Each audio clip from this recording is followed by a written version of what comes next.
Hello everyone, आप सभी का स्वागत है मैग्नेट ब्रेन्स पर, जहां पर हम सभी लोग मिलकर आपको प्रोवाइड करते हैं 100% free of cost high quality educational videos of K-12 यानी कि किंडरगार्टन से लेकर क्लास 12 CBSE बोर्ड English medium high quality educational videos and that too free of cost of all subjects. अगर आप हिंदी मीडियम के स्टूडेंट हैं तो क्लास 6 से 12 UP board, MP board, Bihar board, Rajasthan board और दिल्ली बोर्ड के स्टूडेंट्स बढ़िया तरीके से magnet brains Hindi medium YouTube channel पर विजिट करें। वहां पर हमारी हिंदी मीडियम की टीम आपको यानी हमारे प्यारे हिंदी मीडियम के स्टूडेंट्स को free of cost high quality education provide कराने का काम कर रहे हैं। बेटा मेरा नाम है Zeeshan, I am your maths mentor. आप सभी का स्वागत करता हूं मैग्नेट ब्रेन्स पर।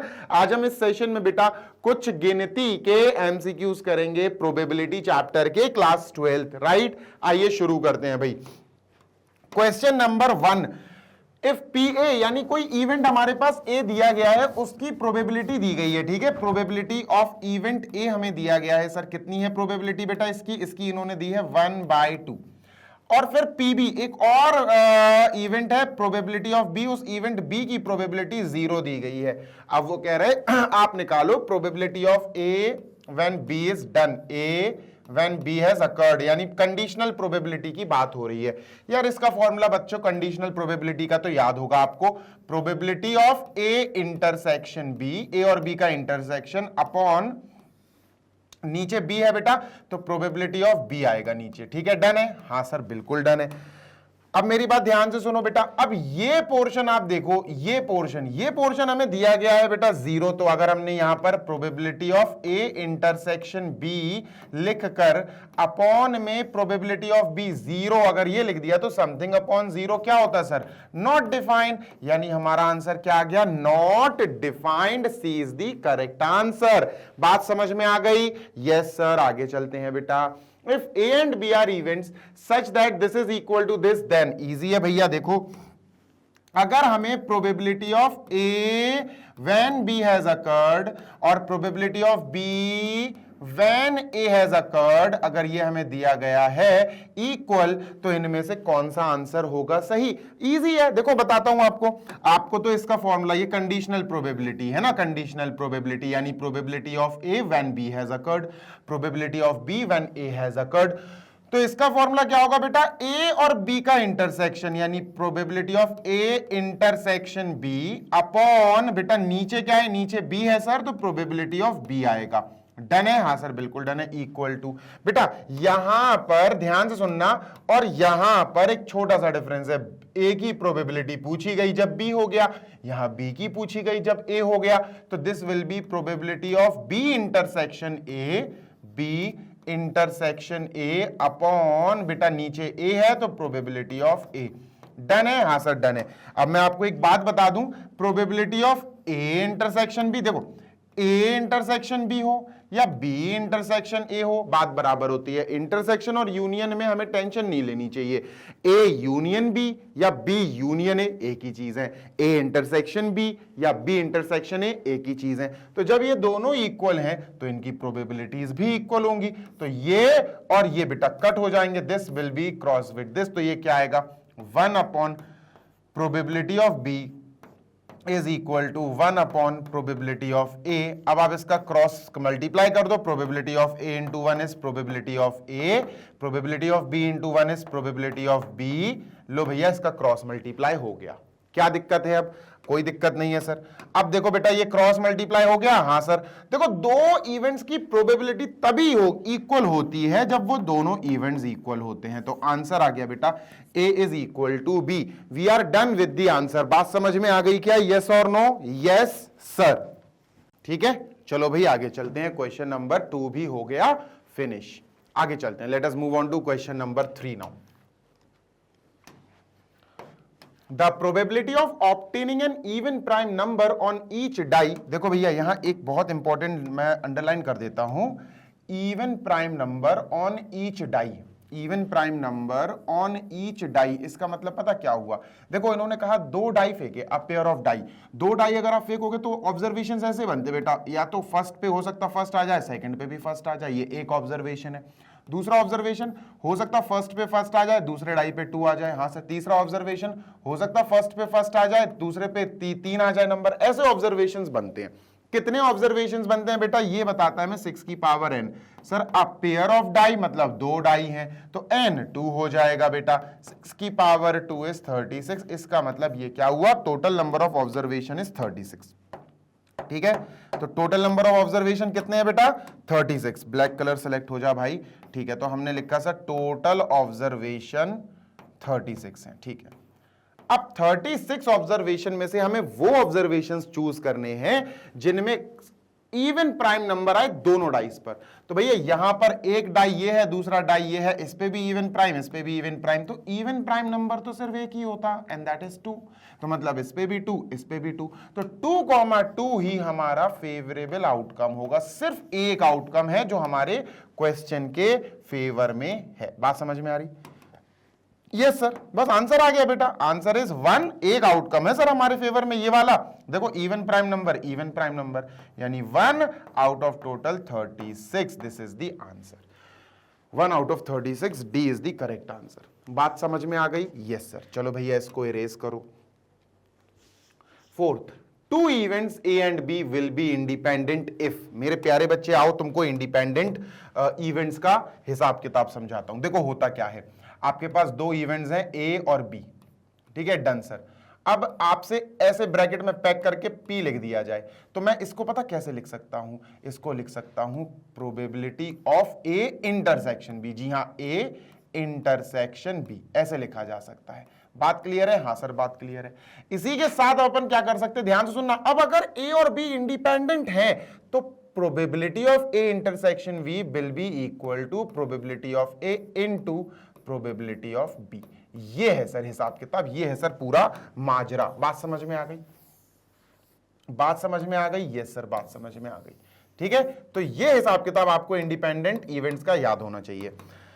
चलो भाई आगे बढ़ते हैं। अब सुनना ध्यान से। जी सर, देखो अब मुझे यहां पर जो दिख रहा है इंटरसेक्शन मुझे दिख गया, A dash B dash intersection, मतलब मुझे ये लेना पड़ेगा। देखो probability of A intersection B ले लिया मैंने, हाँ सर, is equal to probability of A into probability of B, यानी कि प्रोडक्ट ऑफ प्रोबेबिलिटीज। ये इंडिपेंडेंट इवेंट का ही केस है। आगे चलते हैं। यहां तो A डैश और B डैश है, तो एक काम करो, आप चेंज कर दो। A की जगह आप पूरे में A डैश लिख दो, B की जगह आप पूरे में B डैश लिख दो। ये काम कर लो आप सबसे पहला, है ना, सबसे पहला यही काम है, तो यही काम आप सबसे पहले निपटा दो। तो ये क्या होगा बेटा, ध्यान से सुनना। आप जैसे ही इसको चेंज करोगे तो ये आएगा probability of A dash intersection B dash. ठीक है, तो probability of A dash intersection B dash, तो ये आ गया सर इक्वल टू। ठीक है सर, इक्वल टू ये आएगा बेटा आंसर, मैं तो पहले ही बता देता हूं यही आंसर आ रहा है 100%। ठीक है, ठीक है, equal to probability of A dot probability of B, probability of A dot probability of B। पर यार यहां पर ये आ रहा, हमारा तो कुछ और आ रहा। आओ बताता हूं, सुनो, आपको एक बढ़िया सी चीज बताता हूं। देखो हमारे पास एक इवेंट है A और एक इवेंट है नॉट A, जिसको हम A डैश बोलते हैं। अगर हम इन दोनों की प्रोबेबिलिटीज को ऐड कर दें, अगर हम इन दोनों की प्रोबेबिलिटीज को ऐड कर दें, भाई प्रोबेबिलिटीज लिखा और प्लस लगा दिया, याद रखिएगा इक्वल टू में 1 आएगा, याद रखिएगा इक्वल टू में 1 आएगा। अब आप प्रोबेबिलिटी ऑफ A की वैल्यू निकालोगे तो you will find probability of A is equal to, this will go there, 1 minus probability of A dash. Done? Yes sir. तो इस प्रोबेबिलिटी ऑफ A की जगह हम क्या लिख सकते हैं सर, इसकी जगह हम लिख सकते हैं sir 1 minus probability of A dash, bracket close. Done है? हाँ सर डन है। अब हमें प्रोबेबिलिटी ऑफ B की बात करनी है। We have to talk about probability of B। बिल्कुल वही काम करो भाई, B के लिए काम करना है तो भाई आप A की जगह सर B लिख लो, बस इतना सा, इतनी सी बातचीत है, और थोड़ी ना कोई ज्यादा हुआ है। ठीक है, तो हमने इसको हटाया सर, बस B लिख दो बस। तो यहां पर B लिखो, probability of B and B not या B डैश, इसकी प्रोबेबिलिटी निकालनी होगी तो क्या होगा, ये वहां जाएगा तो 1 minus probability of B dash आ जाएगा। तो हम यहां क्या लिखेंगे बेटा, हम यहां लिखेंगे 1 minus probability of B dash. Done, हाँ सर। तो ये इसके इक्वल आ गया, ये वाला बिल्कुल मैच कर गया बेटा, दिस इज द आंसर। जल्दी से देख लो, we are done with question number 4 also. Erase करें इसको, हाँ सर इसको इरेज करते हैं। क्वेश्चन नंबर 5 पे चलते हैं, 2 क्वेश्चंस और बचे हैं ना, छोटा सा सेशन था, कोई बहुत बड़ा सेशन था ही नहीं, ठीक है। आई am erasing this. Question number 5 please. Probability that A speaks truth is 4/5, ठीक है। देखो आपने एक इवेंट ई मान लिया, एक इवेंट एफ मान लिया, आपने ई पता क्या माना, क्या माना आपने? ई माना ही स्पीक्स ट्रुथ। आपने ई मान लिया कि वो बंदा जो है वो क्या कर रहा है सर, वो ट्रुथ, वो सच बोलता है, ठीक है। एफ मान लिया ही स्पीक्स लाई, भाई झूठ बोलता है, भाई he speaks, he don't speaks truth या ही स्पीक्स लाई, तो अपन ने लिख दिया ही स्पीक्स लाई, ठीक है। डन, हाँ सर। अब एक बंदा जो झूठ भी बोलता है सच भी बोलता है, अब झूठ बोलने की यानी ई की प्रोबेबिलिटी क्या है? झूठ बोलने की प्रोबेबिलिटी इन्होंने दी है 4/5, यानी प्रोबेबिलिटी ऑफ झूठ, प्रोबेबिलिटी ऑफ ई इज 4/5। तो देखो एक होता है झूठ बोलना, एक होता है झूठ नहीं बोलना, झूठ बोलना कह रहा हूं सॉरी, एक होता है सच बोलना, एक होता है सच नहीं बोलना। अगर मैं आपसे कहूं ई इज सच बोलना, तो सच नहीं बोलने का मतलब है ई डैश। अगर हम इनकी प्रोबेबिलिटीज निकाल के ऐड कर दें तो भैया इक्वल टू में तो 1 आएगा, ये बात तो तय है ना, फॉर श्योर सर। तो इसकी प्रोबेबिलिटी अपन को 4/5 दी है सर, तो प्रोबेबिलिटी ऑफ ई डैश मतलब सच नहीं बोलना, ये उधर जाएगा माइनस हो जाएगा, प्रोबेबिलिटी ऑफ ई डैश क्या आएगा बेटा 1 - 4/5 यानी 1/5। लो भैया 1/5 आ गया। अब मैं ये कहना चाहता हूं कि भैया प्रोबेबिलिटी ऑफ ई डैश मतलब प्रोबेबिलिटी ऑफ सच नहीं बोलना, और सच नहीं बोलने को झूठ बोलना बोलते हैं। तो एफ, ये एफ की प्रोबेबिलिटी आई बेटा, प्रोबेबिलिटी ऑफ एफ आ गया हमारे पास 1/5। डन है, हाँ सर डन है, लिख ले बेटा। Probability of E dash is actually F, probability of F is 1/5। इसको इरेज कर दो, ठीक है, डन। अब उसने क्या किया, यहां ध्यान से सुनना। उसने एक कॉइन उछाला और कॉइन उछाल के उसने बताया कि हेड आया, ही टोल्ड कि हेड आ गया। क्या आ गया? हेड। ये काम हो चुका है, ठीक है। जो काम हो चुका उसको ए से मार्क कर लो, ऑल्दो उस लड़के का नाम भी ए है, पर अपन इसको जो काम हो चुका है उसको ए से मार्क करते हैं। बेस थ्योरम का क्वेश्चन है ये, ठीक है, डन सर। अच्छा एक बात बताओ, कॉइन में या तो हेड्स आएगा या टेल आएगा, बस या तो हेड या फिर टेल, भाई दो ही चीजें आ सकती हैं। हाँ सर, अगर मैं इनकी पर्टिकुलर बात करूं कि भैया हेड आने की प्रोबेबिलिटी बताओ, प्रोबेबिलिटी ऑफ गेटिंग एच, तो आप क्या कहोगे सर 1/2। भाई टेल आने की प्रोबेबिलिटी बताओ, प्रोबेबिलिटी ऑफ गेटिंग टेल, तो भी आप कहोगे सर 1/2। डन है, हाँ सर डन है। ध्यान से सुनना, अब बेस थ्योरम लगाना है हमें, तो बेस थ्योरम पता भी तो होना चाहिए। सही बात है सर, बिल्कुल सही बात है। तो बेस थ्योरम आपको मैं बताता हूं, ध्यान से सुनना होता क्या है। इसको अपन कॉर्नर कर दें। बेस थ्योरम ये कहता है कि भैया एक काम हो गया, वो ये कह रहे हैं कि आप प्रोबेबिलिटी बताओ कि उसने सच बोला, that it was actually head. उसने बोला कि भैया हेड आया, प्रोबेबिलिटी बताओ कि देयर वाज एक्चुअली हेड, सच में हेड आया। देखो हमसे पूछी गई है actually head.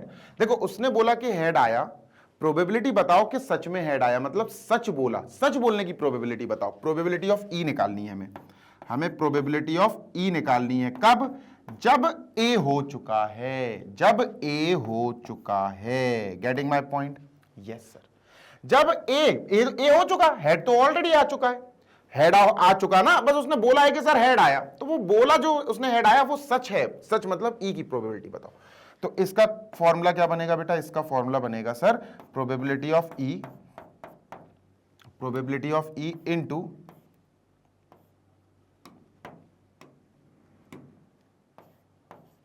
Probability of A upon E, इसका रेसिप्रोकल हो जाता है, probability of A by E upon, ये पूरा कॉपी कर दो सर, इसको पूरा कॉपी कर दो, पेस्ट कर दो, ठीक है, प्लस एफ के साथ, ये पूरा एफ के साथ होगा, मतलब probability of F into probability of A by F. बस वैल्यू रखो, आंसर लाओ। प्रोबेबिलिटी ऑफ ई का मतलब है सच बोलने की प्रोबेबिलिटी, सच बोलने की प्रोबेबिलिटी सर 4/5 है, तो ऊपर आएगा इधर 4/5, ठीक है, into probability of A by E, पढ़ना सीखो, probability of getting head when speak truth, probability of A यानी कि प्रोबेबिलिटी ऑफ हेड बताओ जब उसने सच बोला हो, तो सच बोला होगा तो प्रोबेबिलिटी ऑफ हेड क्या आएगी, प्रोबेबिलिटी ऑफ हेड आएगी सर 1/2 अपॉन, ये वाला पार्ट इसके इक्वल था तो 4/5 1/2 नीचे वैसे का वैसे ही लिख लो, plus probability of F, F का मतलब है उसने झूठ बोला, ही स्पीक लाई, और प्रोबेबिलिटी ऑफ लाई का है 1/5 into probability of A when F is done, probability of head when he speaks lie, बताओ प्रोबेबिलिटी हेड आने की जब उसने झूठ बोला हो, तो यार प्रोबेबिलिटी ऑफ हेड बतानी है जब उसने झूठ बोला, अगर उसने झूठ बोला तो हेड आया ही नहीं होगा, फिर तो टेल आया होगा, तो probability of head when he lied मतलब प्रोबेबिलिटी ऑफ टेल बताओ, तो प्रोबेबिलिटी ऑफ टेल क्या होती है 1/2, तो यहां 1/2 लिख लो बेटा, आंसर आ जाएगा। 1/2 1/2 1/2 कॉमन लेके कट कर दो, है ना, 1/2 1/2 1/2 कॉमन लेके कट कर दिया, जो बचा वो सॉल्व कर देते हैं सर, 4/5 अपॉन 4/5 1/5 प्लस करना, 4/5 प्लस 1/5 मतलब 5/5 कट के 1 हो जाएगा, 4/5 आया बेटा, ऊपर वाला 4/5 आंसर आया है क्या ऑप्शन में, हाँ option A is there 4/5, this is correct ना। फिफ्थ क्वेश्चन बेस थ्योरम का है और ये करेक्ट हो गया अपना, 4/5 इज द करेक्ट आंसर। आगे चलें, let us move on to next. जी सर, इसको इरेज कर रहा हूं मैं, I am erasing this, question number 6 पे चलते हैं अब, ठीक है, चलो सर इसको इरेज कर दीजिए, कर दिया बेटा। क्वेश्चन 6 अच्छा क्वेश्चन है, this is a nice question. If A and B are two events such that A is a subset of B, आपको इस वाक्य का मतलब समझाता हूं मैं, A is a subset of B, ठीक है, A क्या है सर, A B का सबसेट है, ठीक है, तो अगर A B का सबसेट, ये क्या मतलब हुआ, इसका मतलब देखो एग्जाम्पल समझा देता हूं, जैसे मान के चलो A है हमारा 1 2 अब B है हमारा ये, तो अपन एक लाइन बोल सकते हैं क्या, A के सारे एलिमेंट्स B के अंदर मौजूद हैं, देखो 1 B के अंदर मौजूद है, 2 B के अंदर मौजूद है, all elements of A are present in B, तो हम बोलेंगे A बच्चा हो गया, किसका बच्चा हो गया, B का, A इज दी बच्चा ऑफ B, यानी A is the subset of B, समझ गए, हाँ सर। सबसेट वाले केस में अगर हम इंटरसेक्शन करें, जैसे A इंटरसेक्शन B करें, मतलब कॉमन कॉमन निकालें, तो छोटा वाला सेट आता है, जो सबसेट है ना वो आता है बेटा, A और B का इंटरसेक्शन A आएगा, करके देख लो, करके देख लो, भरोसा नहीं हो, विश्वास नहीं हो तो करके देख लो, देखो A इंटरसेक्शन B का मतलब है कॉमन, तो A और B में 1 और 2 कॉमन है, 1 2 कॉमन है सर, 1 2 क्या होता है सर, A है, तो इसका मतलब A इंटरसेक्शन B क्या आया, A, तो जब A सबसेट है B का, उस केस में इन दोनों का इंटरसेक्शन A आएगा, ये याद रखना। डन है इतना, हाँ सर डन है, इसको मैं इरेज कर देता हूं, ठीक है, डन। मूविंग अहेड, अब इन्होंने ये कहा which of the following is correct, बताओ इनमें से करेक्ट कौन सा है, देखो probability A by B, probability A by B, probability A by B, मुझे तीनों में जो कॉमन दिखा वो दिखा probability of A when B is done, ये मुझे कॉमन दिखा तीनों में, तो यार ये तो कंडीशनल प्रोबेबिलिटी का फॉर्मूला है, तो probability of A intersection B upon probability of B, नीचे B है तो प्रोबेबिलिटी ऑफ B, और बेटा मैंने अभी आपको बताया कि इस केस में A इंटरसेक्शन B A आएगा, A इंटरसेक्शन B A आएगा, तो उसकी जगह A आएगा, probability of A by B is equal to A intersection B की जगह A आएगा upon probability of B, done है, बिल्कुल डन है सर। आगे चलते हैं, ठीक है, ध्यान से सुनना जी सर। अब मुझे इन तीनों में ध्यान से सुनना, ये तो हो ही नहीं सकता सर, इसको तो कट कर दो, क्यों, probability of A by B is B upon A, B upon A आ ही नहीं रहा सर, A अपॉन B आ रहा, और ये वाला कहीं लिखा नहीं है, तो इन दोनों में से आंसर हो सकता है, इसमें और इसमें PA और PA है, PB कहीं है ही नहीं है, PB है ही नहीं है, तो PB हटाना पड़ेगा बेटा अपन को, we will have to remove PB। तुम PB को यहां लेकर आओ, तो PB यहां आ गया सर, और तुम इसको अपॉन में ले जाओ, PA upon PA by B। Done है, बिल्कुल डन है सर। याद रखना PB जो है वो नॉन जीरो है, PB जो है ये जीरो के बराबर नहीं है, क्योंकि अपॉन में है ना, तो जीरो के बराबर होगा ही नहीं। ठीक है, अब यहां से जो मैं करूंगा ना उसको ध्यान से देखना, ठीक है। PB हटाना है मुझे, क्योंकि मुझे यहां पर भी PB नहीं दिख रहा, यहां पर भी PB नहीं दिख रहा। यार देखो, प्रोबेबिलिटी किसी भी चीज की हो, जैसे प्रोबेबिलिटी ऑफ B है, तो प्रोबेबिलिटी जो है सर 0 और 1 है ना, 0 से बड़ी हो सकती है, इक्वल हो सकती है, 1 से छोटी हो सकती है, इक्वल हो सकती है। लेकिन प्रोबेबिलिटी ऑफ B 0 के इक्वल नहीं हो सकती, क्योंकि प्रोबेबिलिटी ऑफ B अपॉन में आई है, अपॉन वाली चीज 0 के इक्वल नहीं होगी, तो ये हम हटा देंगे सर, ये हम हटा देंगे। Probability lies between 0 and 1, it could be 0, it could be 1, पर यहां ये 0 नहीं होगी। अब प्रोबेबिलिटी ऑफ B की वैल्यू हम ऑलरेडी निकाल के रख चुके हैं, तो प्रोबेबिलिटी ऑफ B की वैल्यू हम यहां पर उठा के रख देंगे, ठीक है। प्रोबेबिलिटी ऑफ B की वैल्यू हम उठाएंगे और कहां रख देंगे बेटा, यहां। प्रोबेबिलिटी ऑफ B की ये वैल्यू है, सर रख दो, तो ये हो गया probability of A upon probability of A by B, A when B is done, ठीक है। सिंबल वही लगाएंगे सर, 0, सिंबल वही लगाएंगे सर, ठीक है। डन है, बिल्कुल डन है सर। आगे सुनो, अब मैं चाहता हूं कि अपन तीनों में मल्टीप्लाई कर दें P A बाई B, ये भी प्रोबेबिलिटी है, तो सर ये नेगेटिव तो होगा नहीं, this can not be negative, तो 0 से इसका मल्टीप्लाई करेंगे 0 आएगा सर, मल्टीप्लाई लिख देते हैं। इसका इससे मल्टीप्लाई करेंगे तो प्रोबेबिलिटी ऑफ A आएगा बेटा, नीचे वाला कट जाएगा। इसका 1 से मल्टीप्लाई करेंगे, probability of A by B आ जाएगा। डन है, बिल्कुल डन है सर। सिंबल में कोई फर्क नहीं आएगा, सिंबल बेटा यही रहेगा, यही वाला, दिस एंड दिस, सिंबल में कोई भी चेंजेस देखने को नहीं मिलेंगे। अब बेटा देखो, आप अच्छे से अगर देख सके तो इतना पोर्शन हमारा आंसर है, और ये हमारे एक ऑप्शन में दिया भी गया है, देखो ये वाला है, C is the correct answer, ये है। देख लो, अच्छे से देख लो, उसको पलट के लिख दो, उसको पलट के लिख दो भाई, इसको देखो, 0 को इग्नोर कर दो, probability of A by B, mouth उसकी तरफ ओपन है, इज ग्रेटर देन और equal to probability of A। लो भाई, ये आंसर है, तो यही लिखा है, देख लो भाई। Question number 6 is also over and out, तो अपन ने क्वेश्चन 6 भी फाइनली कंप्लीट कर लिया है। अच्छा लगा हो सेशन तो प्लीज लाइक जरूर करना, चैनल पर पहली बार आए हो तो चैनल को सब्सक्राइब भी करना। सेशन हो गया है फिनिश, आई होप कि आपको अच्छा लगा होगा session. This side Zeeshan signing off. जाने से पहले बता दूं कि मैग्नेट ब्रेन्स आपको प्रोवाइड कराता है 100% free of cost high quality educational videos of K-12, यानी कि किंडरगार्टन से लेकर क्लास 12 CBSE बोर्ड English medium. High quality educational videos हम आपको प्रोवाइड करते हैं, जिनकी मदद से आप अपनी पढ़ाई पूरी करते हैं हमारे साथ, मैग्नेट ब्रेन्स की टीम के साथ।